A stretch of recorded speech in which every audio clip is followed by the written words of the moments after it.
जोहार, नमस्कार, आदाब। मैं अपराजिता पांडे और आप देख रहे हैं लोकमंच लाइव। आज की तमाम ताजा तरीन 10 बड़ी खबरों पर आइए नजर डालें। कांग्रेस पार्टी के निलंबित नेता आलोक दुबे ने रविवार को प्रेस कॉन्फ्रेंस कर एक बार फिर प्रदेश अध्यक्ष राजेश ठाकुर के खिलाफ जमकर हल्ला बोला। कहा कि राजेश ठाकुर का प्रदेश अध्यक्ष बने रहना पार्टी के लिए घातक साबित हो रहा है। आगे कांग्रेस पार्टी के मैनिफेस्टो का जिक्र करते हुए आलोक ने पूछा कि कांग्रेस पार्टी ने जो मैनिफेस्टो में वादे किए थे उस पर कितना अमल हुआ। बेरोजगारी भत्ता, किसान ऋण माफी, नियोजन का क्या हुआ। आलोक दुबे ने कांग्रेस के निलंबित विधायकों का निलंबन वापसी पर भी अपनी बात रखी।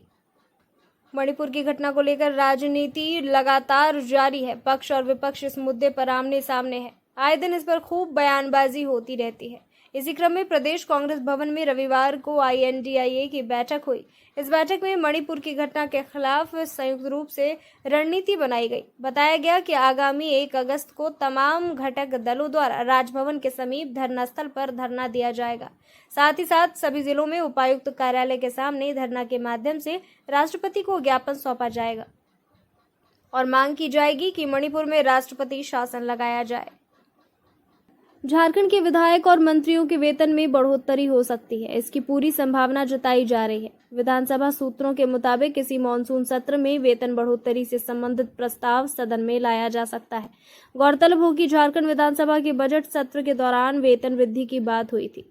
उस समय भाजपा विधायक भानु प्रताप शाही ने दिल्ली की तर्ज पर वेतन बढ़ाने की बात कही थी।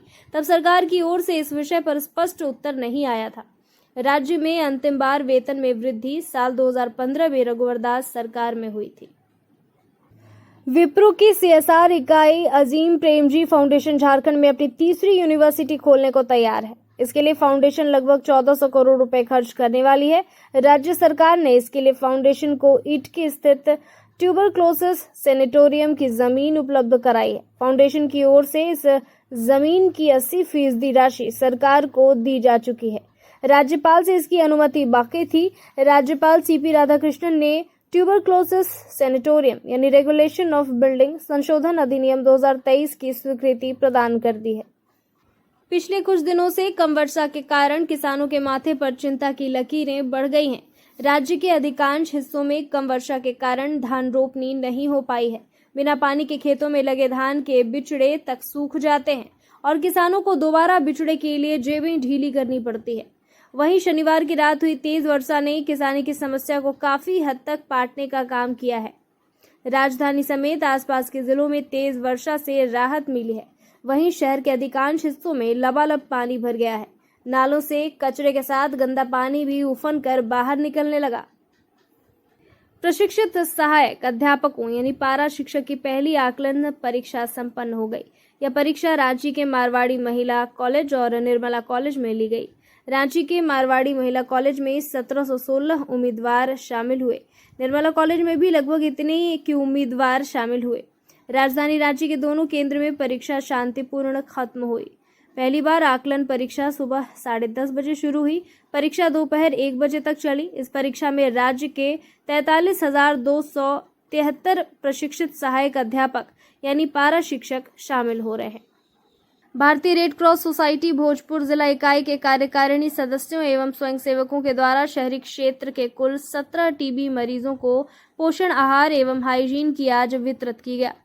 सरकार द्वारा TB उन्मूलन के लिए चलाई जाने वाली निक्षय मित्र योजना के अंतर्गत रेड क्रॉस जिला शाखा के सदस्यों ने इन TB मरीजों को गोद लिया, जिन्हें पोषण आहार की पहली किस्त सौंपी गई, जिसमें चावल, दाल, चना, सोयाबीन, सरसों तेल और दैनिक जीवन में साफ सफाई के लिए काम आने वाली सामग्रियां सौंपी गईं।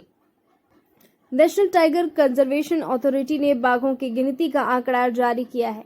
जारी इस आंकड़े के अनुसार झारखंड के पलामू टाइगर रिजर्व में 1 बाघ की पुष्टि हुई है। अंतिम बार नवंबर 2022 से 22 मार्च 2023 तक पूरे देश भर में बाघों की गिनती हुई थी। तब पलामू टाइगर रिजर्व में भी बाघों की गिनती हुई थी। साल 2018 में जब बाघों की गिनती हुई थी तब बताया गया था कि पलामू टाइगर रिजर्व में एक भी बाघ नहीं है। अब एक बाघ होने की पुष्टि हुई है। बाघ होने की पुष्टि स्केट रिपोर्ट के आधार पर की गई है। ओमान में झारखंड के 3 जिले से काम करने गए 6 लोग अब फंस गए हैं। स्थिति ऐसी हो गई है कि वे दाने दाने को मोहताज हो गए हैं। ये मजदूर वहां मोबाइल टावर लगाने वाली कंपनी में काम करने गए थे। जब उन मजदूरों ने सोशल मीडिया पर वीडियो जारी कर देश वापसी की गुहार लगा रहे हैं। इन मजदूरों ने बताया कि वे मजदूर ओमान की राजधानी मस्कट में फंसे हुए हैं। मजदूरों का आरोप है कि कंपनी की मनमानी की वजह से वे दाने दाने को मोहताज हो गए हैं। सभी मजदूर गिरिडीह, हजारीबाग और बोकारो जिले के रहने वाले हैं। हजारीबाग के चौपारण में अपराधियों ने दिन दहाड़े बाजार से एक व्यवसायी को अगवा कर लिया। पुलिस की बढ़ती दबिश देखते हुए जगह पर छोड़ दिया, मगर व्यवसायी के गले की चेन, अंगूठी और मोबाइल एवं एटीएम के साथ साथ नकद पैसे लेकर फरार हो गए। पुलिस ने अपहरण के लगभग 1 घंटे के अंदर ही व्यापारी को सुरक्षित बरामद कर लिया। आज के बुलेटिन में इतना ही। तब तक के लिए देखते रहें लोकमंच लाइव। धन्यवाद।